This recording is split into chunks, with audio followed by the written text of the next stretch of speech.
Hello, everyone, and welcome to Strategy Lab as part of the Spotlight series of podcasts from Lighthouse. If you are new to the show, welcome. If you've seen this before, welcome back. The way we do this from a format perspective is we are constantly approached by our clients. They say, we love your product, we love your platform, but we want to know how to do X better. That's how this show works. We show you how we would approach that problem, that challenge, how we would tackle it using the Lighthouse platform. My name is Blake Reiter. I am the Director of Hospitality Research here at Lighthouse, and we do this every single week with the man, the myth, the legend, Mr. Daniel Foreman. Daniel, say hi. Hey, everybody. I'm Daniel. I'm a commercial strategist here at Lighthouse, and I'm super excited to be here, Blake, because today we are going to actually look at Ernest and look at some uses of Ernest. And today's episode is going to be awesome for the commercial strategists in the audience because we are going to look at ways that you can spice up your revenue call and incorporate Ernest into your revenue flow and keep things interesting with your revenue call. So Daniel mentioned Ernest. If you know what Ernest is, fantastic. If you're not familiar, Ernest is a new tool from Lighthouse. Think of it somewhat similar to a ChatGPT or a Claude, whatever your AI platform of choice is. Picture it like that, but specific for your hotel. So you can engage with it. You could ask it questions, ask it to run analyses. You pretty much talk to it like you would talk to ChatGPT, but it is keyed into your hotel, your portfolio, and you can engage with your data that way. And today we are going to be diving into Ernest to help us with this task. So here's the task for today. Here is the problem. You are a revenue manager. All of a sudden, you look down at your watch, and in 20 minutes, you have your revenue call. You need new insights. You want to spice up these revenue calls because every single week, it's the same stuff over and over again. You need new insights, but you need them quick. So how can we use and leverage Ernest to capture those insights quickly? Daniel. Yeah, let's kick this off. So let's jump into the platform and let's take a look at what this hypothetical kind of workflow might look like. Because yeah, you said it, Blake. A lot of times we as commercial strategists and revenue managers, we get into this routine where we're doing the same revenue call every single week. And maybe we're only looking at the next 30 days or the next 60 days, and it gets very repetitive. So we need a way that we can mix things in and uncover these insights that we know are in here, but we may just not have time to do a deep dive and individually find all of these really good kind of kernels of information. So we are going to look at the various tabs here within the Lighthouse platform today. But where I want to start, of course, is with Ernest. So let's go ahead and get Ernest open here. And let's plug in a prompt. Okay, so let's roll with that hypothetical that you just came up with because I love that one, Blake. You've only got 15 or 20 minutes. You've got a revenue call coming up. Panic mode, right? Or is it? Not with Ernest. Exactly, not with Ernest. So let's put in a prompt, and I'm copy and pasting this in here just for the sake of time, so you don't see me kind of typing out this entire paragraph. But this is very realistic to what you would do as a revenue manager. So I said, quick, Ernest, I have a call with Hotel RV. By the way, if you like a through line, this is the same hotel that we looked at last episode where we had our wedding block, if you remember our lovely couple from last week. And I ask Ernest, I say, can you give me a list of 3 fresh topics to bring to this revenue call, especially points of interest that we might otherwise miss if we were just doing that routine 30-day call? I ask Ernest to please think outside the box and include things like availability, pickup, pace, demand trends, and segmentation, because these are things that we might not be looking at every single weekly call. So let's start here and, drum roll for anticipation.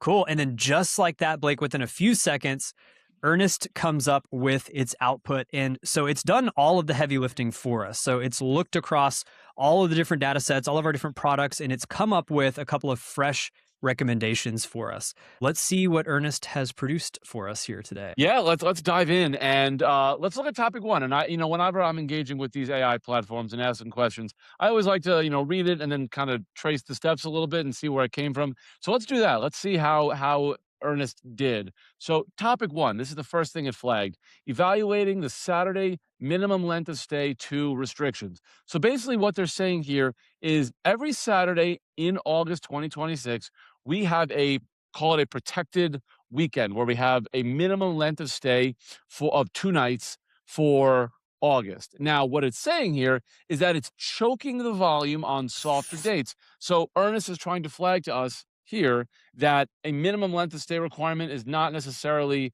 the right approach from a Mhm. blanket perspective in August. We're not saying don't use any minimum length of stays, but reassess each of the weekends and make sure, because there are some weekend dates that are getting choked. So that's what I'm reading here, Daniel. Yeah. Unless you're interpreting it differently, and maybe we should dive in and see. Yeah, let's dive in and take a look at this because it may have been at one time this strategy made sense and Right. now it no longer makes sense. So I want to check this in a couple of different places within Lighthouse. So let's start just by confirming what Ernest is telling us. So I want to start in pricing. Let's go to our rates tab. This is the month in question. And you can see Ernest is exactly right. So as we look across August, we've got every single Saturday in August has a length of stay restriction, which let's do a little bit deeper dive and let's take a look at that contrasted with our occupancy and with our pickup to see if this makes sense for any Saturday or if we need to immediately get all of these length of stay restrictions off of here.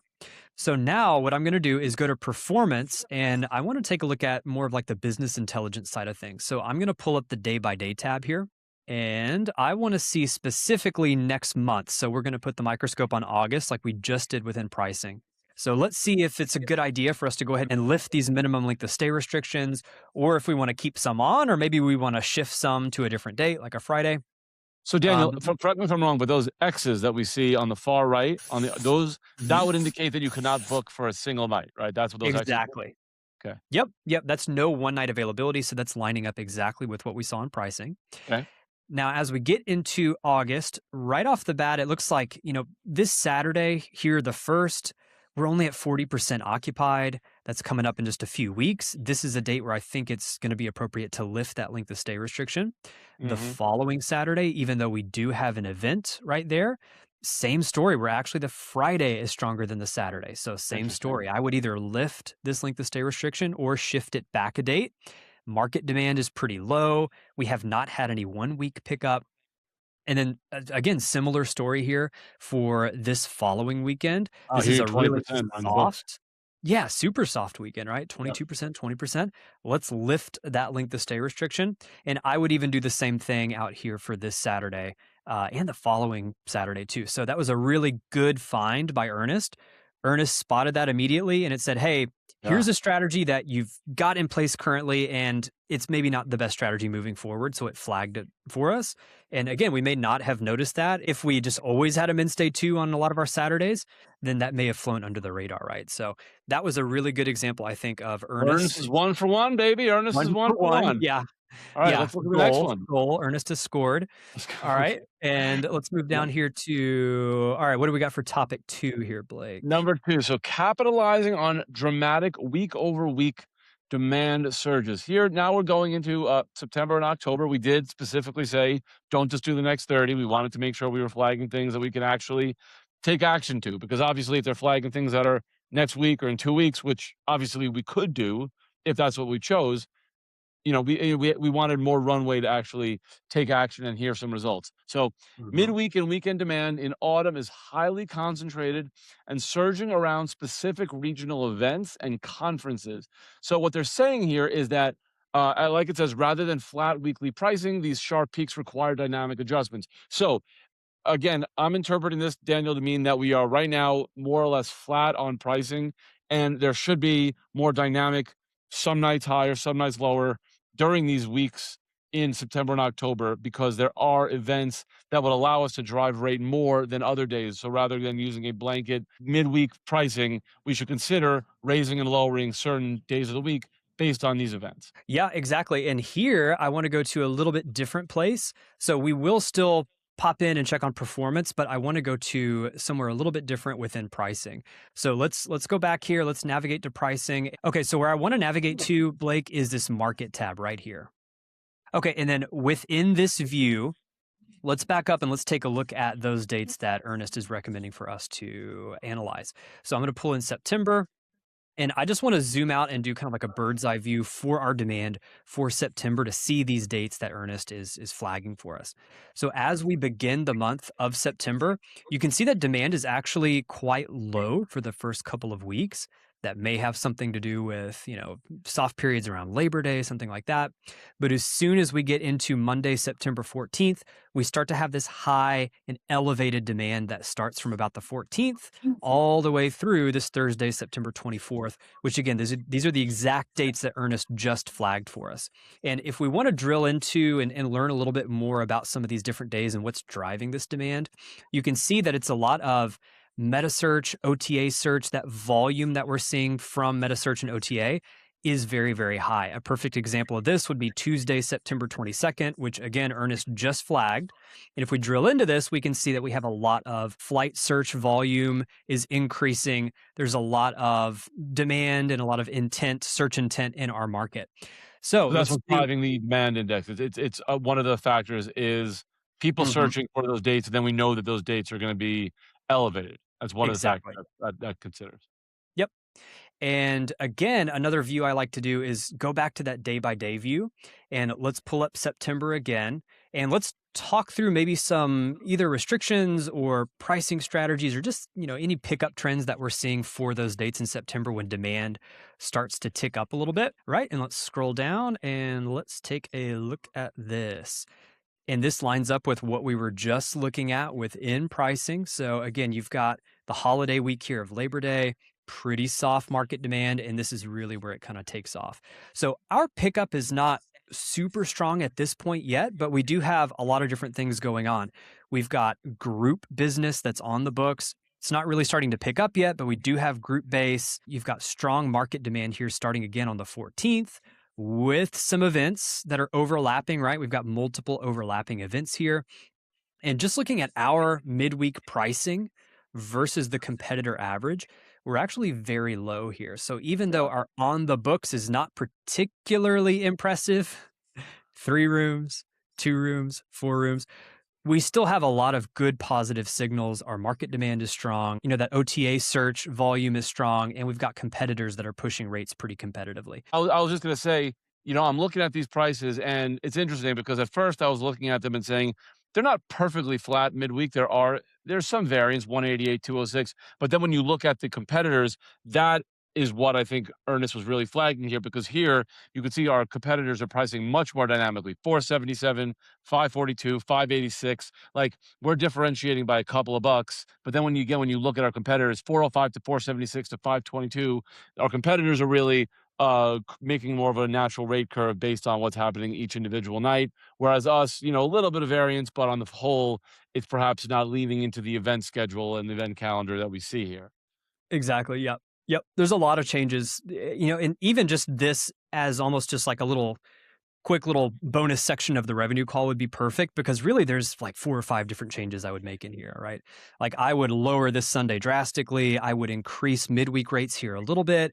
I would take our learnings from the earlier August thing that Ernest flagged, and I would actually remove this length of stay here on 9/19. So Mhm. that was a really good find by Ernest where Ernest flagged kind of the most obvious aspect of this, where it was like, hey, huge delta in between you and the comp set. But us kind of following that narrative and following the thread all the way back and looking at it both in the demand side of things and then looking at it in BI, then all of a sudden we're making 5 or 6 changes that we would not have made had we Totally, not used Ernest at the start of the call to kind of spice things up a little bit. So this is another totally. really good example of Ernest helping to uncover 5 or 6 things that we might have missed. 2 for So let's 2. hit 2 for 2. Yep. Ernest is Uh, on fire. let's Well, see if we can he's make it 3 heating for up. 3. He's heating up. If topic 3 is good, then he's on Oh, fire. wow, is that NBA Jam reference? Mhm, mhm. Okay, I Thought you'd hope like some that of one. our watchers, appreciate that throwback to 1992. Okay, let's see if we can make them on fire. So, topic 3, September event compression versus pricing outliers. Okay, so RVN is experiencing severe pricing anomalies in September, holding rates flat in the high 100s to low 350s, while major conference compression is driving competitors to sell out or price near 600. Okay, so if I'm a revenue manager, this in my mind, this is a 5 alarm fire. If we're in the high 100s to low 300s, and our competitors are sold out at or near 600, and they're double or triple, potentially quadruple, depending on if we're in the hundreds, that's Mhm. 5 alarm fire territory. Am I wrong here, Daniel? No, no, you're 100% right. And what I like here that Ernest is pulling in as well is it's explaining that you've got major conference compression, right? So this is now going to lead us to a third place and a new place that we haven't looked at yet together on this particular strategy lab. Let's go in and let's take a look at our events and let's assess these events. And, if we agree with Ernest that these are going to be a big deal, then let's go ahead and accept these events and then get them flowing through to everywhere else within the Lighthouse platform. So let's navigate now to under this rates tab here. Let's go to events. And let's take a look at some of these events that Ernest is referencing. So it's actually down here, right? This data center conference, this FSTEC conference. And, let's look into these. And these do look pretty sizable, right? This conference is 1,000 attendees. Let's go ahead and accept this event. And then same thing here with this FSTEC, a little bit smaller, 500 attendees, but I still think this is a good one to accept here. And then what we can do is navigate, I was a revenue manager for 10 years, so I always want to take things back to the day-by-day tab within business intelligence. But let's now go look at September again, and let's come up with some price points. Let's adjust these prices.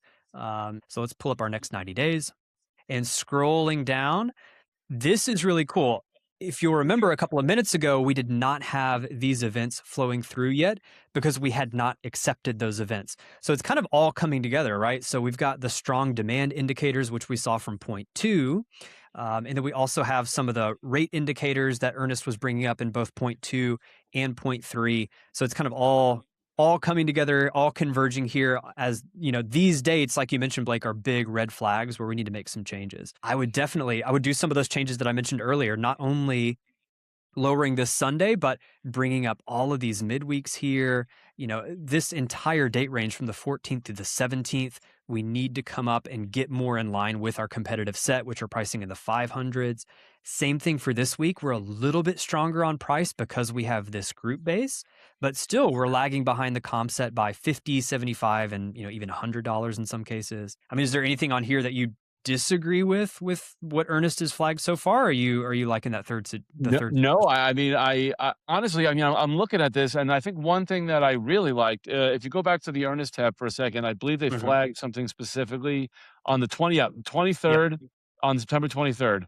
Now, if you go back to our, yep, there we go. So we're on the 23rd. A couple of things. One, we could see the market demand is red hot, 90%, 89%. You could see that we're priced 111, what is that? $126 below on the Tuesday. We're priced, what is that? Way below. $172 lower on the Wednesday. We're projecting a sellout. We see that our group, we have 25 rooms blocked for group, and nothing come through yet on the group. So between the group block, between the clearly high demand and us being so low relative to our competitors, I think that one is one that really jumps out to me, and I'm glad they called that one out specifically. So I look at this and I think Ernest is 3 for 3 in terms of identifying these things. And I mean, this took what? I mean, 15 minutes. We said I have a handful of minutes before my call, and with Ernest, we were able to identify, we were able to track, we were able to verify, and we even found some new things that we found because we were looking into what Ernest was pointing out. So we did this in 15 minutes. And to be clear, we're not saying you guys should only spend 15 minutes preparing for your revenue calls. But if you only had 15 minutes to prepare for your revenue calls, you could still do it with Ernest. So ladies and gentlemen, we do these every single month. You guys come to us with the challenges. We will tackle them. And frankly, if you feel like something's missing from your revenue prep calls, we can help. You're going to see a poll that's going to appear on your screen. If you want to talk to someone from our team about the Lighthouse platform or join the waitlist for early access to Ernest, click that link right now and you will be reached out to by someone from our team, and they will speak to you about how Lighthouse can help. So again, ladies and gentlemen, we will be back next month with another strategy lab, much like this format, but we'll be approaching in a completely new problem, new challenge that you guys face, and we will show you how to leverage Lighthouse to the maximum potential to make sure you are prepared to bring value to your hotel and to your team. This has been Strategy Lab. We're part of the Spotlight series of podcasts from Lighthouse. Listen and subscribe to the Spotlight wherever you get your podcasts. And until next time, my name is Blake Reiter. I'm Daniel Foreman. And we will see you next month on Strategy Lab. Thanks, everybody.